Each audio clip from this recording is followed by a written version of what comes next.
क्या तो मज़ेदार वोटिंग थी इस बार की। मतलब it was an absolute rampage. लोगों ने अपने रीजंस को इतने धनाधन तरीके से दिया है। एपिसोड नंबर 2 की गलती के बाद लोगों ने अपनी अपनी बातें, अपनी वजहें, लोग जो रिप्लाई में आंसर दे रहे हैं, लोग उस पर काउंटर क्वेश्चन कर रहे हैं। ऐसा लग रहा है जैसे कि फिर क्या हुआ का खेल जो है ना, वो एपिसोड 3 के बाद शुरू हुआ है। पर एक क्वेश्चन था आप लोगों से, ये जो डिसीजन आप लोगों ने लिया, जिस रास्ते को आप लोगों ने जिताया, इसलिए जिताया ना कि उस रास्ते पे भरोसा है या फिर कोई वजह मिली उस रास्ते को चूज़ करने की? ऐसा तो नहीं कि एपिसोड नंबर 2 के उस बैड चॉइस के कारण आप लोग थोड़े से डर गए? या कहीं ऐसा तो नहीं कि प्रणव की काबिलियत पे, उसकी एबिलिटी पे आप लोगों को भरोसा नहीं हुआ?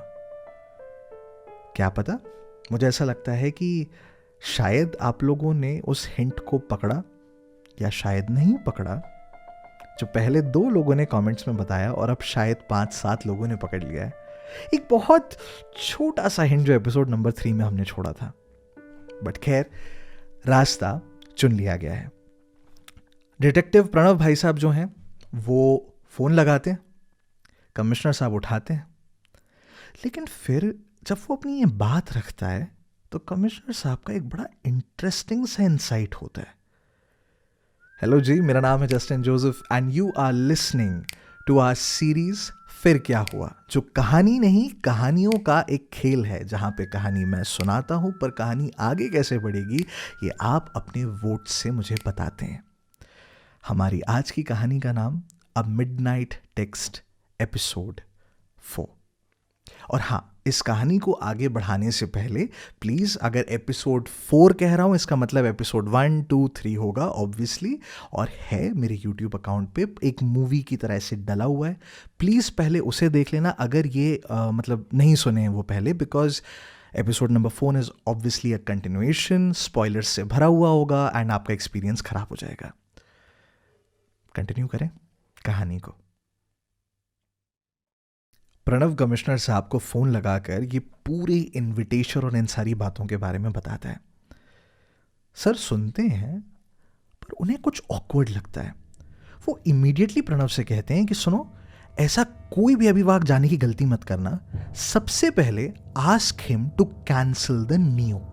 अगर नियो के चलते प्रणव वहां पहुंचता है तो ऐसे में व्हाट इफ सौरभ कल को उसे फंसा दे कि देखो ये हमारे घर में आज तक आ चला, इसने इंटरफेयर करने की कोशिश करी, इनका डिपार्टमेंट हमें सुकून से काम करने नहीं दे रहा है, 16 दिनों से तो उन्होंने काम नहीं किया था, उनको कुछ नहीं मिला, कहीं उसका सारा का सारा ब्लेम इन पे तो नहीं पड़ जाएगा। प्रणव समझता है बात इंटरेस्टिंग थी, लेकिन नियो को वापस लेने के लिए वो कन्विंस कैसे करेगा? फ़ोन लगाता है, सौरभ से बात होती है। जब सौरभ से बात होती है तो सौरभ जी थोड़ा कन्विंस करने की कोशिश करते हैं कि नहीं नहीं, हम आपको ऑफिशियली इनवाइट कर रहे हैं, आप रिकॉर्डिंग ले लीजिए फ़ोन में, ऐसा कोई वो नहीं। लेकिन प्रणव वहाँ पे मना करता है और कमिश्नर साहब की टैक्टिक यूज़ करता है। वो कहता है कि सर अगर मेरे अकेले पे रिस्क होता तो मुझे कोई दिक्कत नहीं थी, लेकिन सर नियो में क्या है ना, मेरा पूरा डिपार्टमेंट रिस्क में आ जाता है and I can not do that to them, they are my team. Saurabh समझ जाता है कि पीछे हटने का कोई तरीका नहीं होता। ठीक है, नियो कैंसिल करना था, ज़्यादा से ज़्यादा 1-2 दिन का काम था। हाँ करके फ़ोन रख देता है। 45 minutes, that's all it takes to cancel an order, जिसको कैंसिल करने में मिनिमम से मिनिमम 1 से 2 दिन लगने चाहिए थे। 45 मिनट्स। ऑर्डर कैंसिल होते ही सबसे पहली जो इन्फॉर्मेशन होती है वो कमिश्नर साहब को दी जाती है and he is the one who accepts कि ओके ऐसा ऐसा कुछ हुआ है। जैसे ये चीज़ होती है वो इमीडिएटली प्रणव को फ़ोन करके बताते हैं that the neo has been cancelled. Pranav हाँ कहता है, लेकिन उसके जाने से पहले उसको कमिश्नर साहब सिर्फ एक बात कहते हैं, Pranav, it took him only 45 minutes to do this. Pranav हंस देता है। प्रणव कहता है sir I will update you and he proceeds to meet Saurabh ji in his residence. आप ही का काफ़ी लंबे समय से इंतज़ार था, प्लीज़ हैव अ सीट यार। Pranav just give me 2 minutes, I am in a call. और ये भाई साहब जो हैं किसी फ़ोन कॉल में लग जाते हैं। करीबन 5-10 मिनट प्रणव वहाँ पे इंतज़ार करता है। सौरभ दोबारा से आते हैं, बड़ी अच्छी खातिरदारी के साथ, ऊपर चाय वाय पिलाया जाता है। प्रणव बड़ी रिस्पेक्टफुली उनसे बात करते हैं। प्रणव, एक्चुअली में मेरे को ना अभी मैं थोड़ा क्या बिजी चल रहा था पिछले कुछ दिनों से। My juniors told me that आप कुछ लीड लेकर आए थे केस के लिए, सो व्हाट वाज दैट। और वो बैठते हैं कुर्सी पे। प्रणव जो है वो बताते हैं कि भैया लीड क्या थी। वो बताते हैं कि भैया जो बच्चे थे उनका एक ग्रुप चैट था, तो उससे रिलेटेड एक हिंट देने के हिसाब से उसने कोशिश करी। लेकिन प्रणव भी टांग खींचता है। सर मैंने ट्राई किया, लेकिन सर आपके डिपार्टमेंट ने सर उसको घास तक नहीं डाली, तो थोड़ा मुझे बुरा लगा।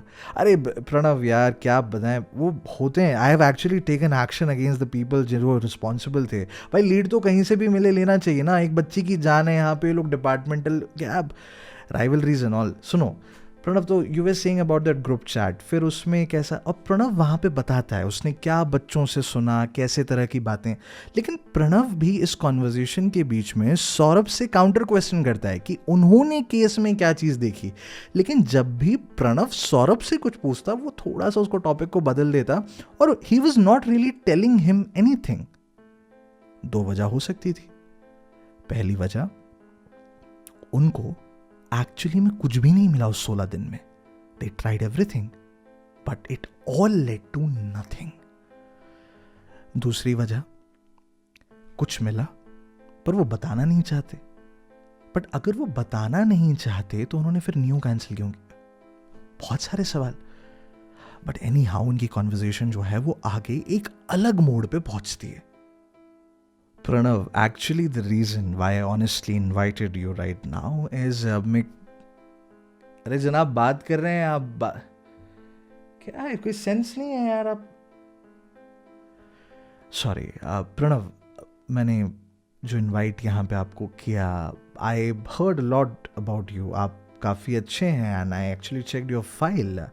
Why don't you join our team?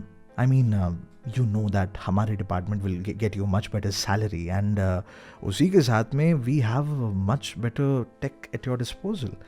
I mean, you're a smart detective. You should be at a place जहाँ पे your skills are also aided by the support of a department. And I think you understand that I'm not wrong.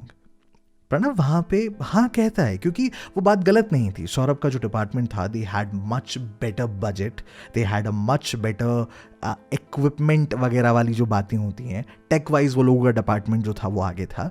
But obvious सी बात थी, प्रणव की एक वो थी ना, मतलब लॉयल्टी थी उसके डिपार्टमेंट के साथ, and he denies. But Saurabh उसको इंसिस्ट करता है। सौरभ उसे बताता है कि अगर आप हमारे डिपार्टमेंट को ज्वाइन कर लें तो हम इस केस में आपको लीड इन्वेस्टिगेशन देने के लिए तैयार है। जहां पे सौरभ प्रणव को कन्विंस करने की कोशिश कर रहा था कि भैया आप हमारे साइड में आ जाइए, वहीं पे अब प्रणव पूरी की पूरी चाल उल्टी कर देता है। वो सौरभ को कन्विंस करने की कोशिश करता है कि भैया अगर आपकी डिपार्टमेंट और हमारी पुलिस डिपार्टमेंट साथ में मिलके काम कर ले तो जल्दी केस सॉल्व हो जाएगा।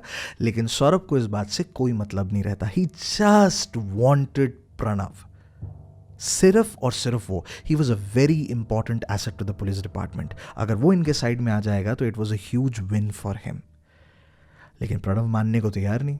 ऐसे में सौरभ जो है वो धीमे धीमे से अपनी बातों को एक दूसरे डायरेक्शन में ले जाना शुरू करता है कि दरअसल गलती तो तुम्हारे ऊपर मैं ब्लेम नहीं डाल रहा, लेकिन तुम्हें भी तो 3 दिन के बाद केस मिला था, और 3 दिन तक पुलिस डिपार्टमेंट ने क्या किया? कुछ भी नहीं किया।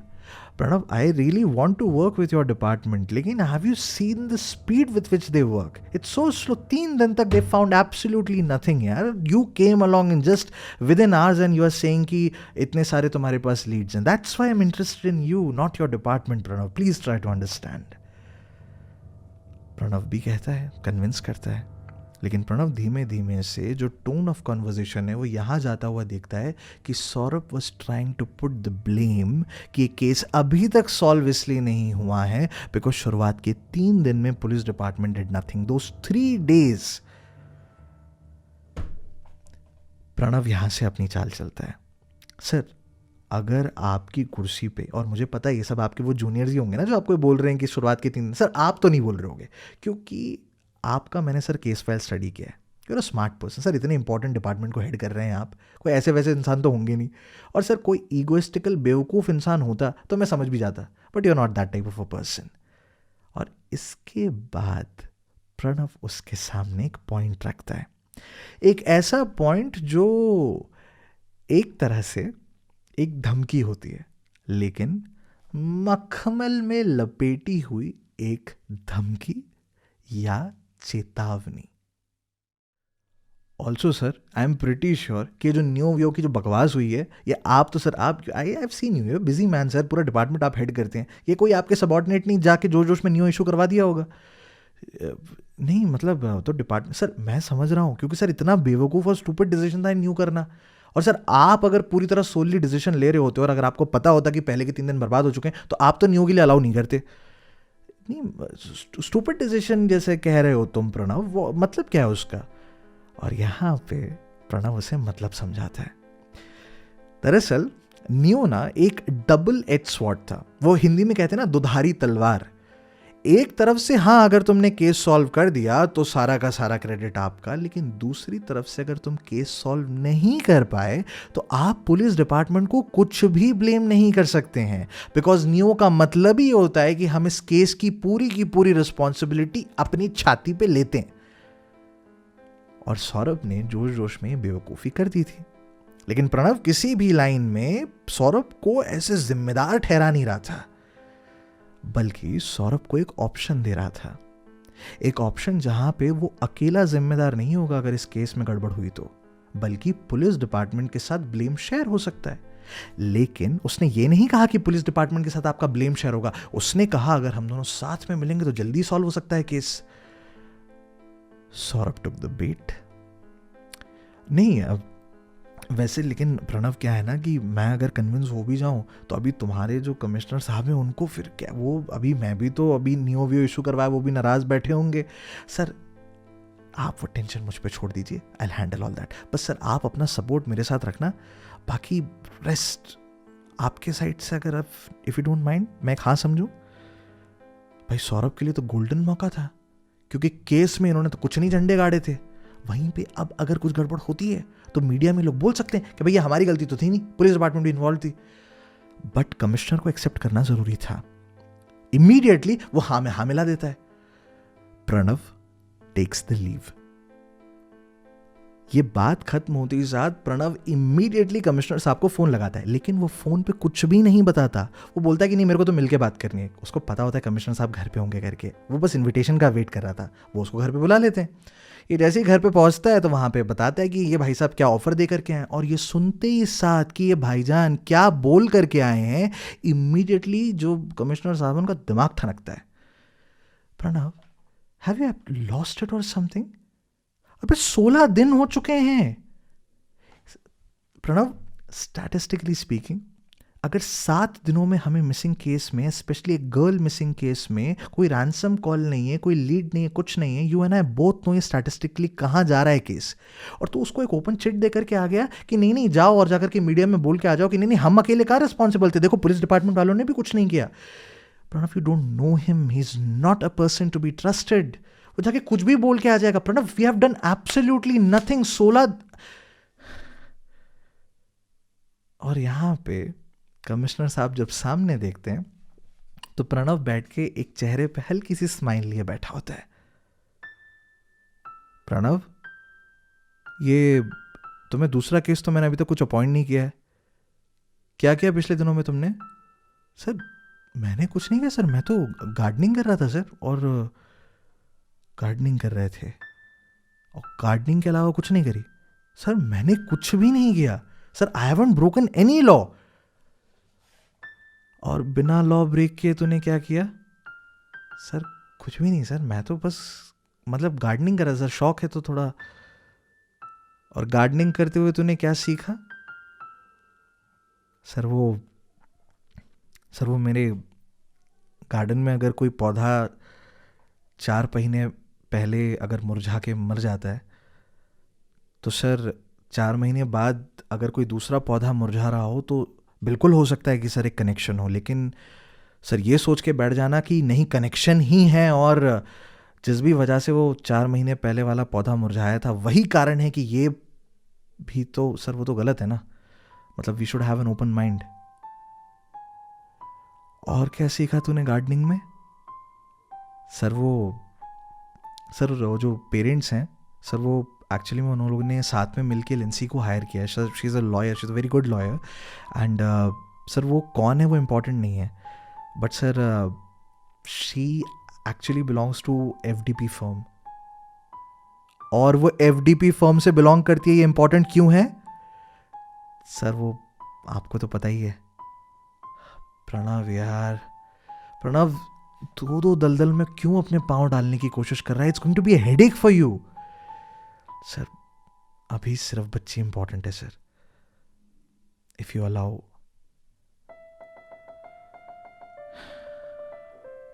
Do you think we can? Sir मुश्किल है, पर ट्राई करने के अलावा कुछ और कर भी नहीं सकते सर अभी हम, क्योंकि ठीक है, बट ध्यान से. बिकॉज प्रणव रिमेंबर, अब जो भी होगा उसमें अकेले तुम नहीं फंसोगे, पूरा डिपार्टमेंट जाएगा. Please be careful. बिल्कुल सर, कोई दिक्कत नहीं. ये कह के वो वहां से हट जाता है. And he is very excited to solve this case and everything. और इसी के साथ प्रणव घर पहुंचकर थोड़ी सी और गार्डनिंग करता है, क्योंकि अगले दिन सुबह निकलना था ना. अगले दिन की सुबह Pranav without wasting any time, उसे पता होता है वो जो एक रिसेस आवर्स और वो सब क्या था, वो तुरंत के तुरंत स्कूल पहुंचता है. लेकिन जब वो स्कूल पहुंचता है तो वहाँ पे उसे पता चलता है कि भैया बच्चों से मिलने से पहले इमीडिएटली लॉयर को कॉल लगाया जाता है. लॉयर से जब बात होती है तो लिंसी उसे क्लियर कट बता देती है that during school hours he can not disturb the kids. Pranav convince करने की कोशिश करता है, लेकिन वो बच्ची नहीं थी. She was a lawyer. She knew the laws. और ये न्यू द लॉज के चक्कर में प्रणव को अब बहुत दिक्कत फेस करनी पड़ रही थी. पर खैर, यहाँ पे जैसे ही स्कूल ख़त्म होता है तो उसके बाद अकॉर्डिंग टू लिंसी, जो उसने इंस्ट्रक्शंस दिए होते हैं, प्रतीक के घर पे सब लोग इकट्ठा होते हैं. सीन कुछ ऐसा होता है कि यहाँ पे प्रणव भाई साहब यूं बैठे हुए हैं, सामने 4 बच्चे, बगल में उनकी जो लॉयर मेम साहब है वो, और पीछे 4 जोड़ी parents. This was not a suitable playing field for Pranav. वो सवाल जवाब करने की कोशिश करता है, उसके मन में एक पैटर्न था, लेकिन वो जो भी सवाल पूछे हर दूसरी तीसरी बात पे वहां बगल में बैठी उनकी lawyer, you don't have to answer that, you don't have to answer that. और जैसे ही वो बोल दे you don't have to answer that, बच्चे चुप बैठे रह जाते हैं. पीछे पेरेंट्स, उनका अलग प्रेशर. अब यहाँ पे प्रणव समझ जाता है कि भैया यार ऐसे तो कुछ नहीं हो पाएगा. Linsey was not doing anything wrong, she was doing her job, लेकिन ऐसे में बात आगे कैसे बढ़ेगी? ठीक है, फिर अगर टेढ़ी उंगली से ही घी निकालना है तो फिर प्रणव भी अपनी चाल चलता है. वो एक फोन कॉल लगाता है, कमिश्नर साहब को नहीं, सौरभ को. And after making that phone call he takes the leave. अगले दिन प्रणव भाई साहब जो हैं वो पहुंचते हैं along with a court order. एक ऑर्डर जिसके अंदर ये साफ मेंशन्ड होता है कि वो जो बच्चे हैं उनको किसी के घर पे नहीं बल्कि ऑफिशियल पुलिस स्टेशन या फिर 2 रिकमेंडेड पुलिस फैसिलिटीज में ले जाकर के इंटरोगेट किया जाएगा. जैसे ही बच्चों को, भाई देखो, पुलिस फैसिलिटी बोलना सब साइड की बात होती है, पेरेंट्स के सामने और बच्चों के सामने तो यही वाली बात होगी ना कि थाने बुला रहे हैं. पेरेंट्स पैनिक होना शुरू होते हैं. यहाँ पे लिंसी जो होती है वो कन्विंस करने की कोशिश करती है, भाई उसकी क्या जरूरत है, आप वहां जाके जो बात करेंगे वही तो बात यहाँ पे भी कर सकते हैं. लेकिन यहाँ पे आज प्रणव हंस रहा होता है, क्योंकि अब जो लॉ था वो उसके साथ में था. Linsey new he had the upper hand, तो वो उसको एक प्राइवेट कॉन्वर्सेशन के लिए थोड़ा साइड में आने के लिए कहती है. प्रणव हाँ कर देता है, क्योंकि प्रणव यही चाह रहा था, एक प्राइवेट कॉन्वर्सेशन की रिक्वेस्ट. चाहे तो वो भी उसको अलग से ले आके बात कर सकता, लेकिन जो रिक्वेस्ट करता है उसका तराजू हल्का होता है. एंड प्रणव वांटेड कि before that conversation happens, Linsey को यह पता हो that the ball was also in his court. ठीक है, वो प्राइवेट मीटिंग के लिए दोनों के दोनों जरा कमरे से बाहर जाते हैं. बाहर निकलते ही साथ लिंसी इमीडिएटली पूछती है, Pranav why are you doing this? यार मैं क्या कर रहा हूँ, मैं तो कल शांति से बात करने के लिए आया था, लेकिन मैं कुछ भी पूछूं हर दूसरे तीसरे मिनट पे आप लॉ की ढाल बना करके बैठ जाते हो, मैं क्या करूँ फिर? I had no choice. Pranav, you have a choice, you can just have the meeting over here. ऐसा क्या होगा जो यहाँ नहीं होगा वहाँ जाकर के होगा? It's unnecessary pressure on the kids. क्या दिक्कत है प्रणव? दिक्कत तो देखो अभी ऐसी है कि मैं यहाँ पे बाइक से आया था, अब बाहर जो बाइक खड़ी है ना, वो टायर पंचर हो गया यार उसका।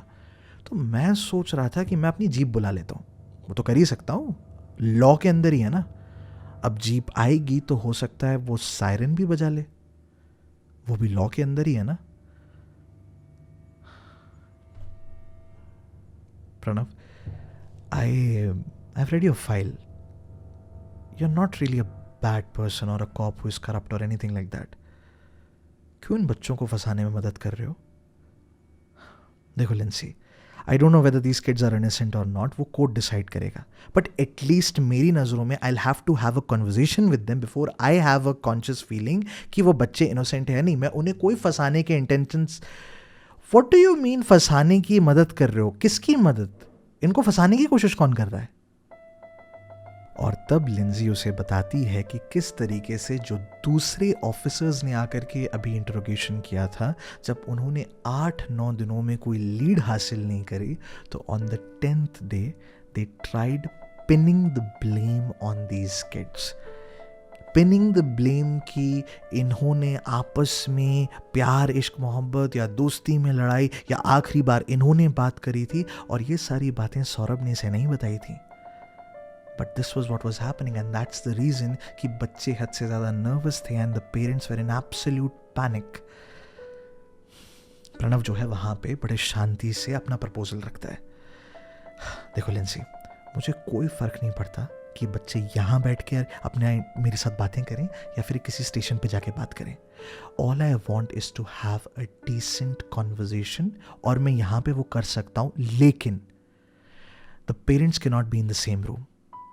आप चाहो तो बैठ सकते हो, but there is one important condition, चाहे जो भी हो जाए, you can not do this हर 2-2 मिनट में लॉ ये है, लॉ ये है, you should not say that, you should not answer that, ये बोलने की जरूरत नहीं है। I can not have a conversation with these kids, I need to have an open hand. मैं तुम्हारे सामने बैठ कर करूंगा, अगर तुम्हें लगता है कि मैंने मैन्युपुलेट करने की कोशिश कर रहा हूं तो मैं इंटरफेयर कर सकते हो, बट प्लीज हर 2-2 मिनट में नहीं करना। लिंसी जो है सोचती है, of course she was not in favour of this, लेकिन इतने में प्रणव दोबारा से बोल देता है, लिंसी एक चाइल्ड मिसिंग है, अगर शी इज डेड तो एटलीस्ट उसके पेरेंट्स को ये पता तो होना चाहिए that what happened with her. Please. Linsey हाँ में सर हिला देती है, अंदर जाती है और अंदर जाके पेरेंट्स को ये बताती है कि कंडीशन क्या है पुलिस थाने नहीं जाने की। एंड पेरेंट्स को जब ये पता चलता है कि लिंसी वहाँ पर है, तो suddenly they are very comfortable, उनको काफ़ी भरोसा था इस लॉयर पे। ठीक है, पेरेंट्स जो होते हैं वो जाते हैं, और जाते समय प्रणव जो है किसी तरह का कोई एटीट्यूड या कुछ शो नहीं करता, बल्कि बड़े रिस्पेक्टफुली नमस्ते करके वहाँ से आगे बढ़ता है। पेरेंट्स बाहर जाते हैं और प्रणव उस रूम में एंटर करता है। वही सीन, 4 बच्चे और सामने डिटेक्टिव प्रणव। फर्क सिर्फ इतना कि अब 18 दिन बीत चुके थे। अंदर पहुंचने के बाद वहाँ पे सबसे पहले वो उनको नॉर्मल करता है, वो उन्हें बताता है कि लिंजी ने बताया कि वो दूसरे ऑफिसर्स ने आपके साथ सही तरीके से पेश नहीं किया, एंड दैट इज़ रॉन्ग, वो हमारी डिपार्टमेंट के नहीं थे, I have nothing to do with them. क्या उस दिन आप लोगों को मेरे से कोई अनकम्फर्टेबिलिटी फील हुई? बच्चे साफ मना करते थे कि नहीं, आपसे कोई दिक्कत नहीं है।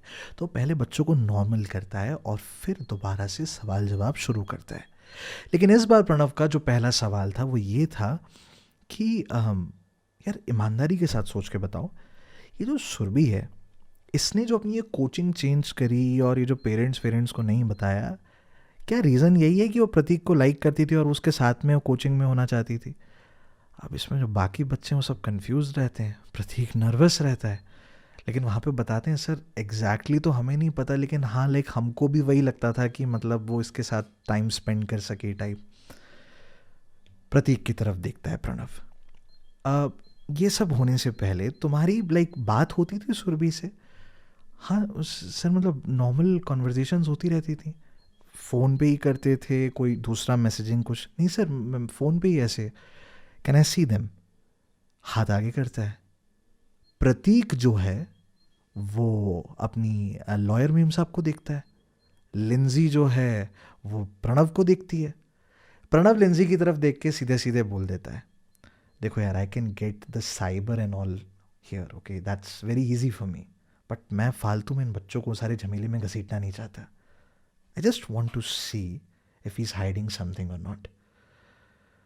लिंजी हाँ कर देती है। प्रतीक के पास छुपाने के लिए शायद कुछ नहीं होता, वो इमीडिएटली अपना फ़ोन जो है अनलॉक करके वो चैट खोल के दे देता है। सुरभि के जितने चैट्स होते हैं he looks at them, and वाकई में अगर प्रतीक को छुपा रहा होता तो शायद वो कुछ चैट्स डिलीट करता, लेकिन उनमें से कई सारे चैट्स अभी भी वहीं के वहीं थे, जहाँ पे ये साफ था कि जब भी वो प्रतीक से बात कर रही थी तो प्रतीक बड़े नॉर्मल से रिप्लाई देता था, लेकिन जिस तरीके के रिप्लाई सुरभि देती थी, they were generally a little bit expressive, not in a like in a very sexual sort of a way, but in a very flirtatious manner, you know, थोड़ा सा एक करना, एक अगले इंसान को थोड़ा सा पोक करना, उसके साथ मस्ती करना, या फिर किसी बात पे थोड़ा सा छिड़ जाना, थोड़ी क्यूट रिप्लाईज करना। इट वॉज वेरी वियर्ड कि प्रतीक भाई साहब ये सारे हिंट्स नहीं देख पाए। फिर किसी टॉपिक और इधर उधर की सब बातें होती हैं, and everything comes down to that missing day.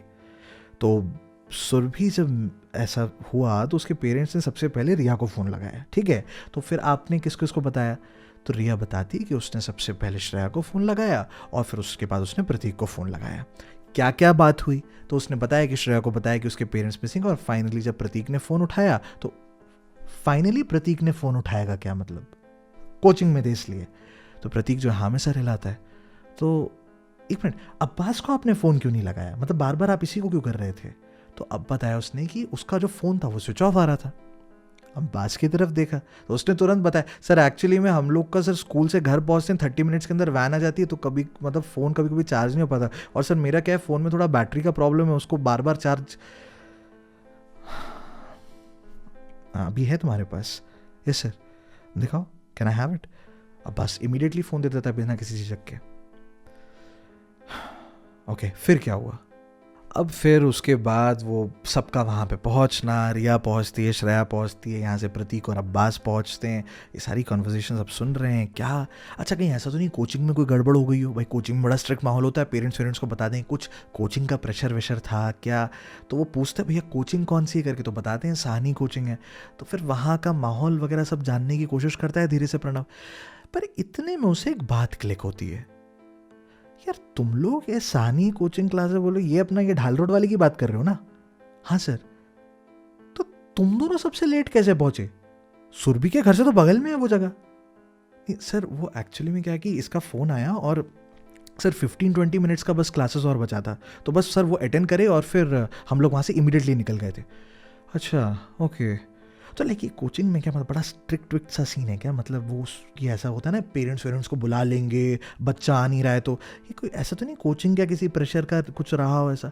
नहीं सर ऐसा तो कुछ भी नहीं है सर, मतलब बहुत फ्रेंडली सा सीन है, मतलब टीचर्स बहुत अच्छे से पढ़ाते हैं, बहुत कोऑपरेटिव हैं। इनफैक्ट सर हमें तो सर यही लगता है कि सुरभि जो है इसलिए आई थी बिकॉज बहुत ही फ्रेंडली अप्रोच है यहाँ पे, बड़ा मतलब एक एक बच्चे पे ध्यान दिया जाता है, और सर ऐसा नहीं है कि मतलब अननेसेसरीली कुछ, और सर ऐसा हाथ वाथ उठाना और जैसे कुछ कोचिंग मतलब सर यहाँ पे ऐसा कुछ भी नहीं रहता, मतलब बड़ा, और फाइन भी नहीं है सर अननेसेसरी बातों पे। प्रणव सुन रहा होता है, प्रणव सुनते सुनते अपने चेहरे पर एक स्माइल लेकर आता है। तो प्रतीक और अब्बास जरा एक बात बताओ, तुम्हें एक फोन कॉल आता है कि तुम्हारी दोस्त घर नहीं लौटी है, सुबह स्कूल का बोल के निकली थी, शाम को कोचिंग भी नहीं आई है, उसके पेरेंट्स पैनिक हो रहे हैं, तुम्हारी दोस्त तुम्हें फ़ोन करके बता रही है, और तुम लोग कोचिंग खत्म होने का इंतज़ार कर रहे हो बिफोर लीविंग। बड़े फालतू दोस्त हो यार तुम दोनों तो। नहीं मतलब अगर मेरी कोई दोस्त होती और ऐसे गायब वायब हो गई, पता मैं तो भगता हुआ निकलता वहां से। तुम दोनों ऐसे इमीडिएट एक अर्जेंट रिएक्शन क्यों नहीं दिए? कमरे में एक शांति छा जाती है और प्रणव के पास पता नहीं क्यों जैसे कुछ, लेकिन इतने में उसका फोन बजता है। कमिश्नर साहब का फोन होता है with a very interesting news. Pranav जो है वो बच्चों के साथ जो बात चल रही थी उसका फ्लो नहीं तोड़ना चाहता। वो वहां पे 2 मिनट के लिए फोन को इग्नोर करता है और वो सीधे प्रतीक और अब्बास की तरफ देखता है। वो दोनों हद से ज्यादा नर्वस हो चुके थे क्योंकि अभी अभी उनके सामने एक ऐसा इल्जाम लगाया गया था कि तुम कैसे घटिया किस्म के दोस्त हो कि तुम्हें पता चल रहा है वहां पे तुम्हारी दोस्त मिसिंग है लेकिन तुम कुछ नहीं कर रहे हो उनके दिमाग में। और फाइनली दे से समथिंग जो एज अ फ्रेंड उन्हें बोलना तो नहीं चाहिए था, बट यहाँ पे जब उनकी दोस्ती पे ही सवाल उठ रहा है तो व्हाट शुड दे डू। वहाँ पे अब्बास और प्रतीक मिलके ये बताते हैं कि सर ये कोई पहली बार नहीं है कि उसने स्कूल से बंक मारा हो या फिर उसने कोचिंग से तड़ी मारी हो। इसके पहले भी ऐसा हो चुका है। इनफैक्ट वो ये तक बताते हैं कि इसके पहले 2 दफ़ा ऐसे केस हो चुके हैं जहाँ पे सुरभि के पेरेंट्स हैव कॉल्ड देम कि बेटा वो आप लोगों के साथ है क्या, ये लोग बता रहे नहीं वो हमारे साथ नहीं है। और फिर थोड़े टाइम के बाद सुरभि जो थी वो घर लौट जाती थी। बस इस बार वो घर नहीं लौटी और चूंकि इसके पहले भी ऐसा हो चुका और कुछ होता नहीं था और नॉर्मल था तो इसलिए हमने इसको इतना सीरियसली नहीं लिया। प्रणव फिर भी उनको जाने नहीं देना चाहता, लेकिन इतने में वहां पे दोबारा से फोन बजता है। कमिश्नर साहब का होता है, ही can not ignore that for a long time. यार वो तुरंत बाहर जाता है, एक्सक्यूज लेता है और फ़ोन पे बात करता है। बाहर निकलते समय उसको इस बात का डर था कहीं लिंसी अकेले में उन लोगों के साथ कोई बात ना करे, पर बाहर जाके ही बात करनी थी because it was a confidential call. बाहर निकलता है और वहाँ पे जो डिटेक्टिव साहब हैं उनको कमिश्नर साहब ये बताते हैं कि उनको एक हिंट मिला है, क्योंकि भाई कमिश्नर साहब के भी तो यार दोस्त रहे होंगे, उनको भी पता चल जाता है क्या चल रहा है डिपार्टमेंट में। हिंट कुछ यूं था कि Saurabh wanted to back out from this case completely. मतलब वो इस केस के साथ अपने कोई रिश्ते नहीं रखना चाहता कि भैया 16 दिन हमारी इन्वेस्टिगेशन थी लेकिन अब पूरी तरह से हम पुलिस डिपार्टमेंट को ये केस देना चाहते हैं, ऐसी एक हिंट मिली थी। कमिश्नर साहब जो होते हैं वो प्रणव से एक डिसीजन लेने के लिए कहते हैं। प्रणव कहता है नहीं मैं नहीं, आप लो वहां पे, लेकिन कमिश्नर कहते हैं कि नहीं मेरे को तेरी गट फीलिंग चाहिए यहां पे। प्रणव के सामने 2 रास्ते होते हैं और हमारी कहानी यहां पर रुकती है।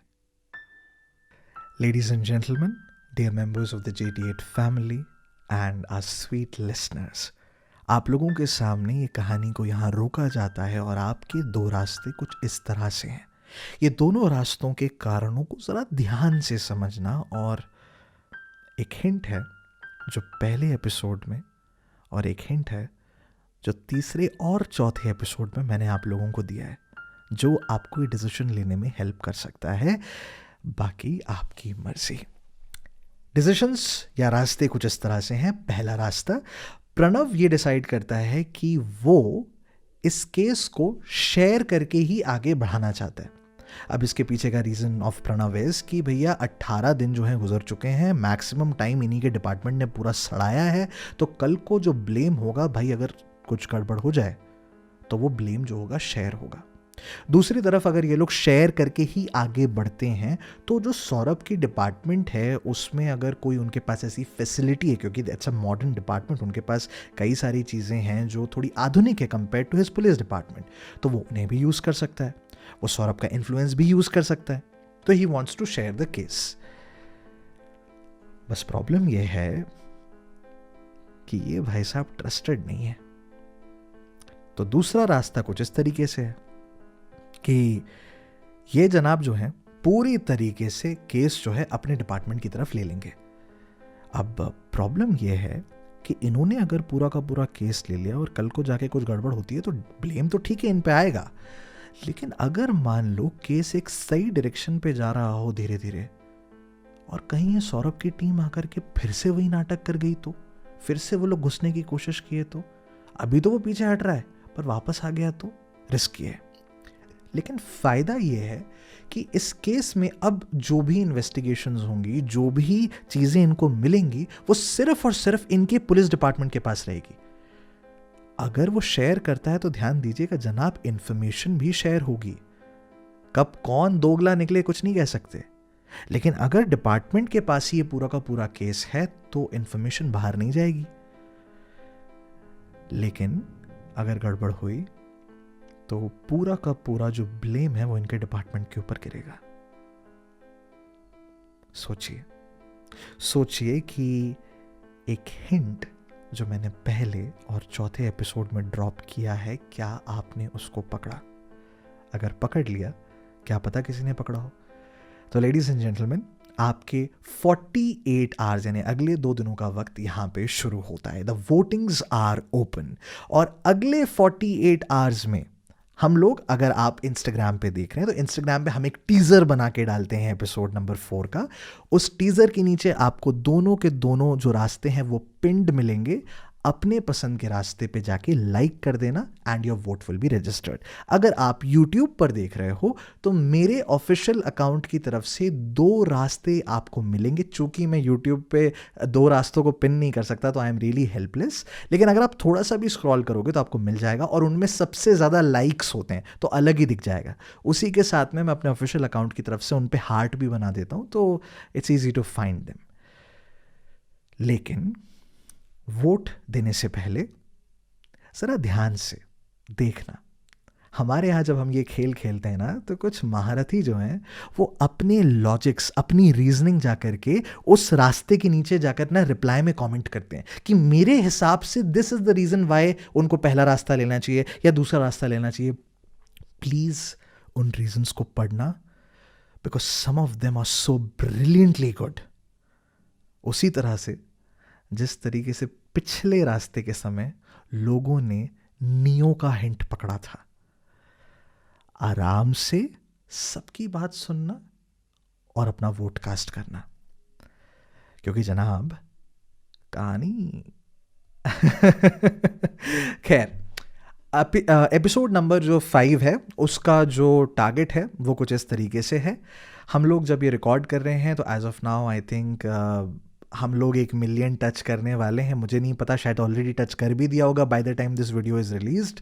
तो हमारा जो ट्रेलर वीडियो है सिर्फ और सिर्फ उसी को शेयर करते हैं, आप लोगों को पता ही है।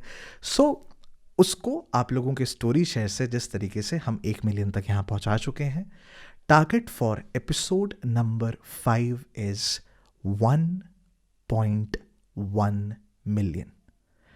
अगर आप लोग ये टारगेट रीच कर जाते हैं, अगर आप लोग कहानी का हक अदा कर देते हैं, तो आप लोगों के बीच में अब क्रिसमस आने वाला है तो 24th, 25th, 26th, 27 में थोड़ा सा बिजी रहूँगा। 28th और 29th में से किसी एक दिन आप लोगों के बीच में हम एपिसोड नंबर 5 को रिलीज़ कर देंगे। फेयर इनफ, ठीक है। और मुझे पता है ये वाला एपिसोड ना अच्छा लंबा चौड़ा रहा होगा, तो consider this as my Christmas gift, ठीक है। बाकी आराम से, और स्टोरी शेयर करो तो मुझे टैग कर देना, बिकॉज हम लोग उस स्टोरी को लाज बनाते हैं, तो I would really love that. ध्यान से, 1st episode, 4th episode, 2 hints हैं, ध्यान से। एनी हाउ, कहानी आगे बढ़ेगी जी, मैं सुनाने भी आऊँगा। सवाल सिर्फ इतना सा है, आप सुनने आएंगे?